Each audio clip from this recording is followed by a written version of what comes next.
অসমীয়া ৰান্ধনিঘৰলৈ স্বাগতম। আজি মোৰ আকৌ চাকিত এই ধৰণে চন্দ্ৰৰ দৰে জ্বলিছে শলিতাৰ আগডোখৰ। মই ইতিমধ্যে এটা ভিডিঅ' আগত দিছিলোঁ এই ধৰণে চাকিত হোৱাৰ কাৰণে। এনেকুৱা ধৰণৰ হ'লে খুব ভাল লাগে, মনটো কেলৈ নাজানো, বুজাব নোৱাৰা ভাল লগা ভাল লাগে মানে।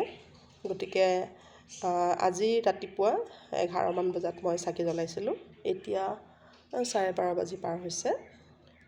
এই চাকিখন মোৰ নুমাবলেই হ'ল আৰু তেল শেষ হ'ল। গতিকে আজিও চাওকচোন ইমান ধুনীয়াকৈ এয়া চাওক চন্দ্ৰৰ দৰে আহিছে নহয়নে। কেতিয়াবা নিজকে মোৰ বিশ্বাস নহয়, আজি মই সৰুৰে পৰা চাকি বন্তি জ্বলাই ডাঙৰ হৈছোঁ। মাহঁতেও চাকিটো জ্বলাই বহুতবাৰ জ্বলাইছে দেখিছোঁ, চাওঁ আগতে। এনেকুৱা দেখা নাছিলোঁ। আজি অলপ দিনৰ পৰা সেই চাকিখনত এই ধৰণে আহিছে, মোৰ মনটো বিৰাট ভাল লাগিছে। গতিকে আপোনালোককো দেখাবলৈ মন যায় মানে। চাওকচোন ইমান ধুনীয়াকৈ আহিছে নহয়নে। সেই গতিকে আজি আপোনালোক দেখাবলৈ আকৌ মন গ'ল। খুব ভাল লাগে। ভগৱানৰ বহুতে কৈছে খুব ভাল লক্ষণ, ভাল বুলি।